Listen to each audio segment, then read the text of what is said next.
कार्तिक के महीने में 10वीं तिथि को जो तुलसी की डंडी को घी में भिगोकर अपनी कामना कर कर भगवान के सामने दिए में रखकर जला देता है, दिए की तरह उससे आरती उतार देता है, कहते हैं उसका जन्म दूसरी बार पृथ्वी पर नहीं होता, वो भगवान के गोलोक धाम में जिंदगी भर के लिए विराजमान हो जाता है।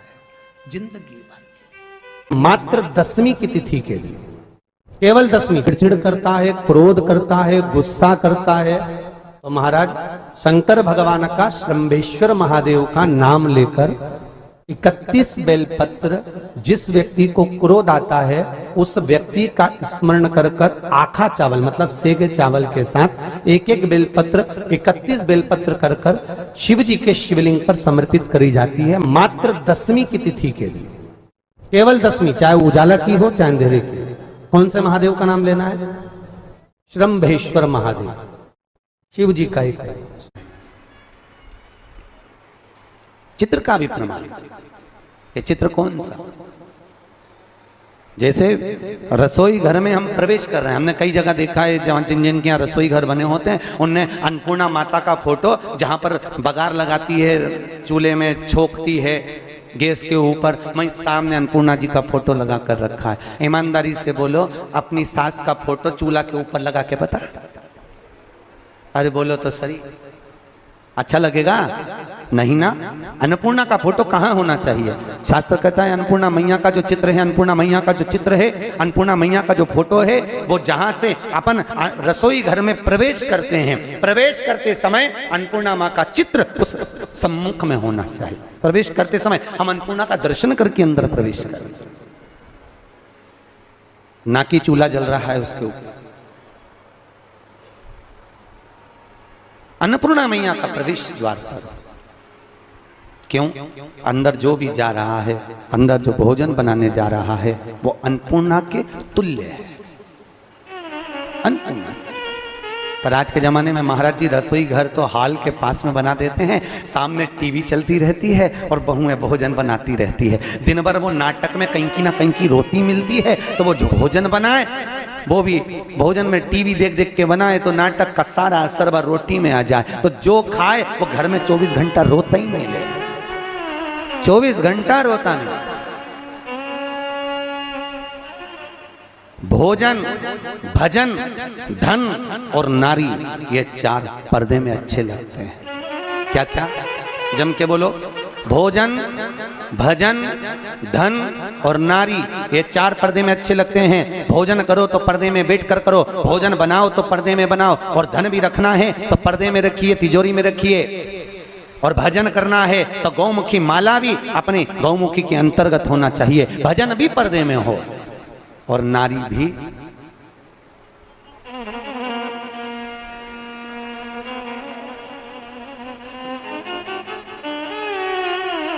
अब आज 3रा दिन हो गया, बोलना नहीं पड़े जी जियो, हमारा क्या जाए, हम तो बोल देते हैं कि देखो ये सब चीजों का बड़ा प्रमाण है।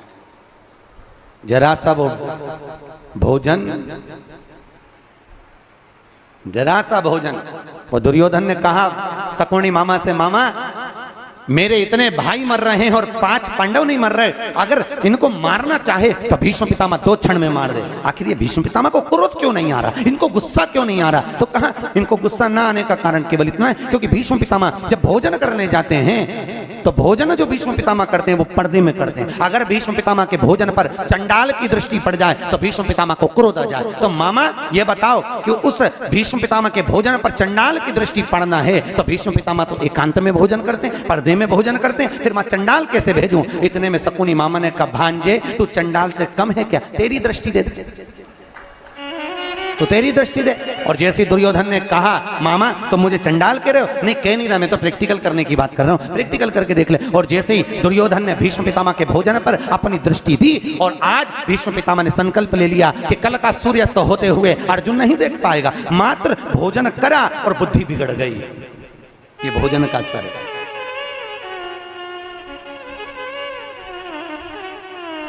शादी में, पार्टी में पति और पत्नी जब शादी में विवाह में जाते हैं तो या तो उन दोनों का झगड़ा जाते समय होता है या फिर आते समय होता है, जरूर होता है, पक्का है, बिल्कुल निश्चित। अगर अभी जाते समय अच्छे से जा रहे हैं दोनों स्माइल देते हुए, तो जब गाड़ी पे आएंगे तो वो आगे चलाता रहेगा और ये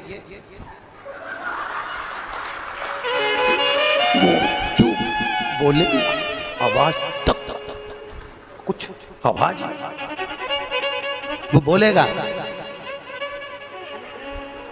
अरे बोल तो हुआ क्या, बस तुमसे बोल दिया ना चुपचाप चलो।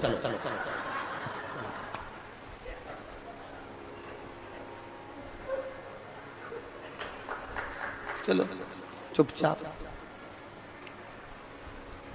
क्यों? अब कोई समझ तो पाया नहीं, कथा में समझ जा।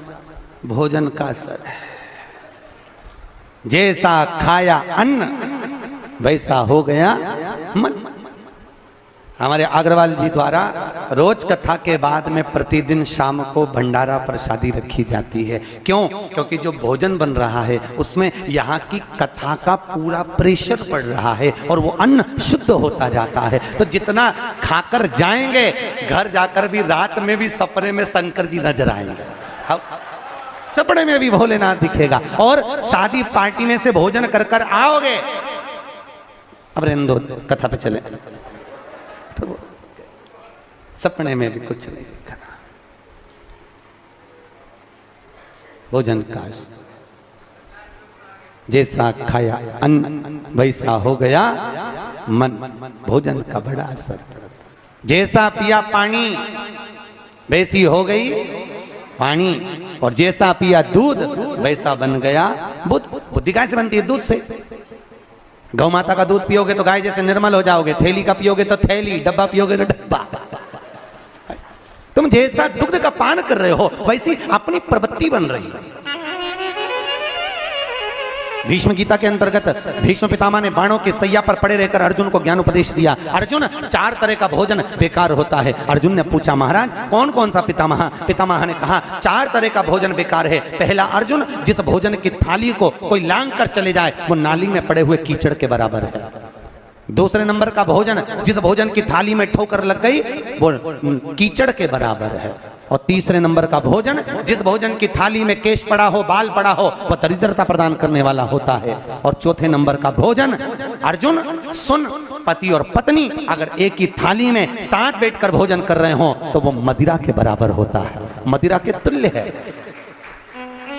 और अर्जुन, पति के जीवने के बाद अगर पत्नी उसी थाली में भोजन करती है तो वो चारों तीर्थों के मंदिर के प्रसाद से बड़ा महाप्रसाद बन जाता है। उस प्रसाद को वो ग्रहण कर। अब तुम्हें सास कितना समझाती है, बेटा साथ में बैठ के मत खाओ, पर तुम्हें बुरा लगता है। तुम्हें लगता है बताओ ये तो हमारा भला ही नहीं चाहती, हमारा बुरा चाहता।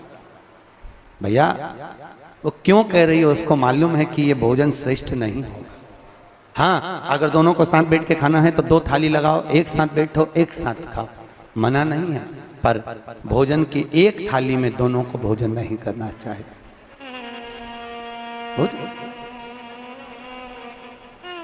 भाई, हमारी प्रवृत्ति, हमारी वृत्ति, हमारा सुख, हमारा मन भजन, भोजन, धन और नारी पर्दे में श्रेष्ठ लगे। हमारे यहाँ तुलसी के कुंड का भी निवान आप लोग कई बार देखे होंगे, किसी किसी के यहाँ चौकोर तुलसी का क्यारा होता है, कुंडा होता है, वो वंश बढ़ाता है। षडाकृति का है, वो धन देता है, संपदा देता है। दोष हमारा है, हम तुलसी के कुंडे के नीचे शंकर जी को रख देते हैं। क्यों? कि यहीं तुलसी जी को पानी चढ़ाएंगे, यहीं शंकर जी को चढ़ा देंगे। दोष है। तुलसी के कुंड के नीचे हम सर्पदेव को रख देते हैं, नाग देवता रख देते हैं, पानी चढ़ाएंगे, पात्री रख देते हैं। नहीं, दोष।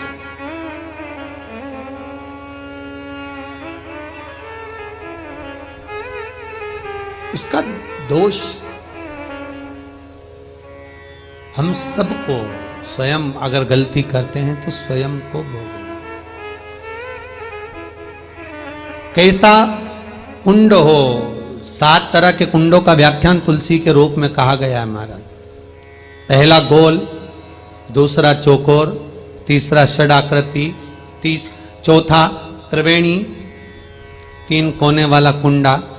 शास्त्र कहता है जिसके मार्ग घर में टुकड़े हो रहे हो, घर विभाजन की ओर हो रहा हो, तो 3 कोण का कुंडा घर में रखकर पूजा करने पर परिवार एक हो जाता है। 5वां, गार्डन में बिना कुंडे का, बिना कुंड का जो तुलसी का पौधा रोपित होता है, बिना कुंड के एक बगीचा जैसा बो दिया जाता है, तुलसी तुलसी उत्पन्न हो जाती है। महाराज वहां पर संपदा तो रहती है पर चिंता बहुत रहती है, टेंशन बहुत रहता है। क्यों? घर के दरवाजे के बाहर इतनी सारी बगीचे में तुलसा कर दी। कोई निकल कर जा रहा था उसने थूक दिया, कोई निकल कर जा रहा था उसने पानी डाल दिया, कोई श्वान ने, कुत्ते ने, किसी ने, बिल्ली ने गंदगी कर दी, उसका दोष आपको लगेगा। इसलिए कुंड के अंदर तुलसा का, तो वो धन तो देगा, जो तुमने बगीचे में तुलसा लगाई है, गार्डन तुलसा का करा, वो धन तो देगा, संपदा भी देगा, पर चिंता को बढ़ा देगा। 5वां,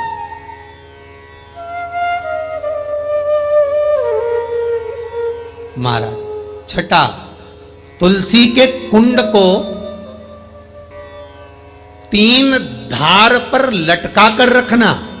कई जगह पर आपने देखा होगा तुलसी का जो कुंडा होता है उसको 3 जो तार होते हैं, 3 जो चेन होती है उस पे लटकाया जाता है। महाराज विष्णु पुराण उसका भी व्याख्यान करती है। महाराज वहां व्यक्ति के कार्य उन्नति की सीढ़ी की ओर बढ़ जाते हैं।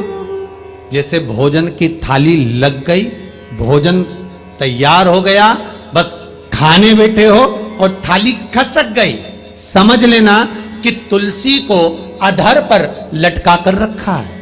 इसलिए कार्य तो हो रहे हैं, बनने वाले हैं, 4 दिन बाद ये काम होने वाला है, 8 दिन बाद ये काम होने वाला है, लग रहा है कि इसमें इतना फल मिलेगा, लग रहा है इस व्यापार को करेंगे तो इतना फायदा हो जाएगा, सब कुछ करा, लाखों रुपए लगा भी दिए, थाली मालूम पड़े खसक गई, अधर लटका है तुलसी। 7 क्रम है तुलसी के, ये 6ठा क्रम बताया। तुलसी का 7वां क्रम,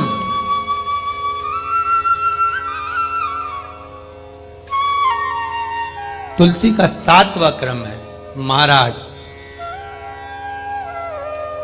तुलसी का कुंडा जैसा घर के आंगन में है, तुलसी का कुंड जैसे घर के आंगन में विराज रहा है, ऐसा ही छोटा सा कुंड भगवान के लिए रोपित करें।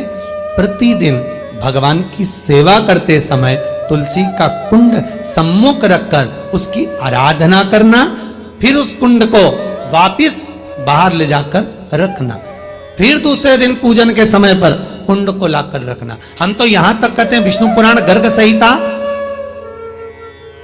कल्याण का तुलसी अंक यहां तक वर्णन करता है कि आप पूरे साल ये नहीं कर सकते तो कम से कम कार्तिक के महीने में भगवान के सामने तुलसी का छोटा कुंड, चौकोर वाला, गोल नहीं, चौकोर कुंड लाकर भगवान के सामने रखकर छोटा सा कुंड का पूजन कर कर भगवान के साथ उस कुंड को वापस बाहर विराजमान करें, फिर कल लेकर आए, फिर विराजमान करें। आप पूरे साल नहीं कर सकते। तो चीजें हैं, पहले नंबर पर है नसीब, दूसरे नंबर पर बदनसीब और तीसरे नंबर पर खुश नसीब। जो भी परमात्मा ने आपको दिया वो आपका नसीब है, और परमात्मा ने जो दिया उसके बाद भी आप अगर संतुष्ट नहीं हो तो आपका बदनसीब है। जो मिला उससे भी हम खुश नहीं है तो ये आपकी बदनसीब है। जो मिला उसमें संतुष्टि है, समझ लो आप खुश नसीब हो, परमात्मा ने आपको। कार्तिक महीना प्रारंभ हो रहा है, मेरे शंकर भगवान के दरवाजे पर जाकर, मेरे शिव भगवान के दरवाजे पर जाकर दीपदान जरूर करो, दीप जरूर लगाओ। मंदिर में अगर कोई दिया रखा हुआ है और आप घर से इतनी बड़ी डब्बी ले गए, उसमें घी थी, बत्ती थी, माचिस थी, माचिस बत्ती और घी डब्बी में तुम लेकर चली गई, दिया लेकर नहीं गई, तुमने दूसरे के रखे हुए दिए में अपनी बत्ती लगाकर आ गई हो, तो तुम हजारों बार बत्ती लगाना, जिसका दिया था उसी के खाते में वो दीप दान जाएगा, तुम्हारे खाते।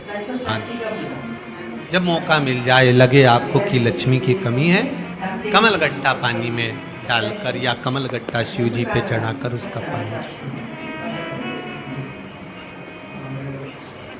जल चढ़ाते रहिए। हाँ, बीच बीच में अगर ज्यादा तकलीफ आए तो चंदन, लाल चंदन उसमें डालकर चढ़ाओ। लक्ष्मी की कमी आए, कमल गट्टा डालकर चढ़ाओ। रोग ज्यादा घेर रहा हो तो काली तिल चढ़ाकर चढ़ाओ। और ज्यादा तकलीफ बीच में आ रही हो तो शमी पत्र चढ़ाने के बाद फिर जल चढ़ाओ।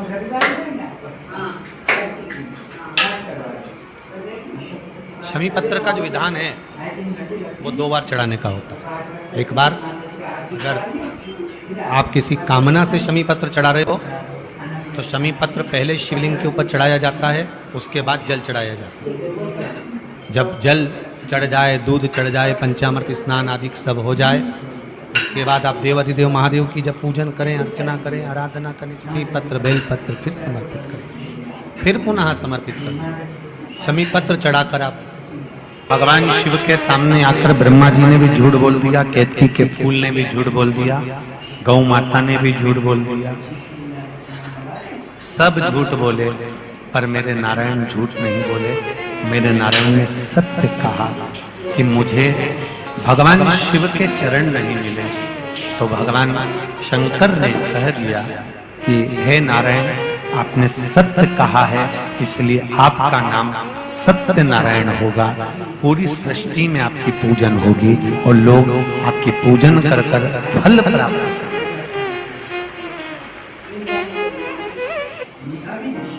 गौ माता ने झूठ बोला, इसलिए गौ माता से कहा तेरा पूरा शरीर पूजा जाएगा पर तेरा मुख अपूज्य होगा। केतकी के फूल ने झूठ बोला तो कह दिया भगवान शंकर ने, हे केतकी के फूल सारे देवताओं पर चढ़ेगा पर शंकर भगवान पर कभी नहीं चढ़ेगा। शिव पर अगर केतकी का फूल अनजाने में भी चढ़ जाता है तो 1000 गौ हत्या के बराबर दोष हो जाता है, तो मुझ पर नहीं चढ़ेगा। ब्रह्मा जी ने झूठ बोला तो उनका सिर कटा, कटा हुआ सिर बट का पेड़ बना। भगवान ने उसका स्मरण कराया। शिव जी का नाम बटकेश्वर महादेव।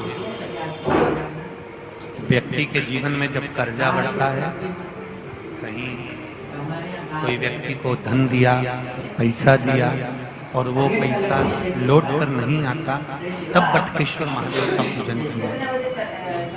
कोई व्यापारी धन खाकर भग गया, पैसा खाकर लेकर भग गया, नहीं दे रहा है, कहीं कर्जा बढ़ते चले जा रहा है, तब बटकेश्वर महादेव का पूजन किया।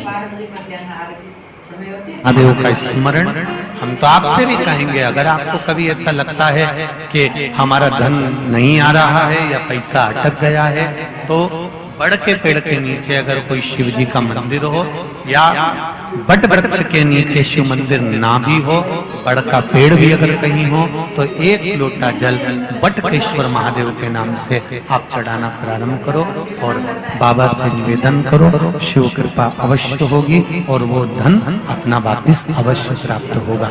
बटकेश्वर महादेव लक्ष्मी को वापिस लेकर, ये बटकेश्वर महादेव का कर्म करो, फल उस परमात्मा पर छोड़ो।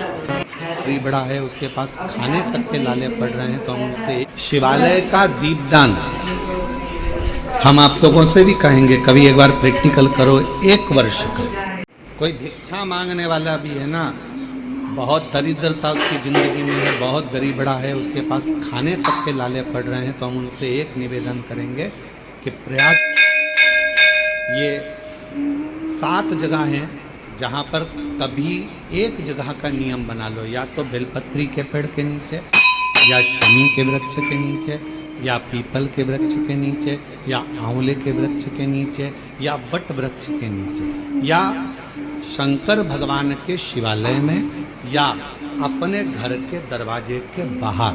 ये 7 स्थान हैं, इसमें से कोई एक स्थान अब चुन लो। एक दिन भी नागा नहीं होना चाहिए, एक दिन भी कैंसिल नहीं होना चाहिए, एक दिन भी उसमें कहीं अड़चन नहीं आना चाहिए। एक वर्ष ये 7 स्थान में से कोई एक स्थान पर 1 वर्ष तक रोज शाम के समय प्रदोष काल में दिया लगाना चालू करो। भले वो दिया 2 मिनट जले, पर प्रदोष काल में अगर तुमने एक जगह का भी नियम ले लिया 1 साल का, फिर हमको बताना कि मेरे कुबेरेश्वर बाबा ने तुम्हारे घर में संपदा की कमी तो वो भंडार भरने में कमी नहीं रखता। भंडार एक स्थान चुन लो, या तो पीपल का वृक्ष चुन लो, या आंवले का वृक्ष चुन लो, या फिर शमी का वृक्ष चुन लो, या फिर आप बेलपत्री का या बट वृक्ष। वहां नहीं जा सकते तो शिवालय चुन लो, शंकर का मंदिर। वहां भी नहीं जा सकते तो अपने घर के दरवाजे के बाहर एक दीपक लगाने की क्रम प्रारंभ करना। एक दीपक, धीरे धीरे आपका परिश्रम, आपकी मेहनत, आपका संघर्ष और आपकी मेहनत के साथ में जो तुम दीप लगा रहे हो, मेरा भोले बाबा दरवाजे पर लगाया हुआ दीप हो, चाहे वृक्ष के नीचे का दीप हो, चाहे शिवालय का दीप हो, वो हमारे मार्ग प्रकाशित करते चले जाता है और हमें रास्ता देते चले जाता है। 7 स्थान में से कोई सा भी एक स्थान चुन लो कि 1 साल तक मैं यहाँ दिया लगाऊंगी। 1 वर्ष आपके दुख परमात्मा की चौखट पर दीप जलाने से, या अपने घर के बाहर दीप जलाने से, या पंच वृक्ष के नीचे दीप जलाने से दुख धीरे धीरे समाप्त हो ही जाता है। दीप लगाओगे तो मन की बात भगवान से कहो। दीप लगाओगे तो मन की बात भगवान से कहो। प्रार्थना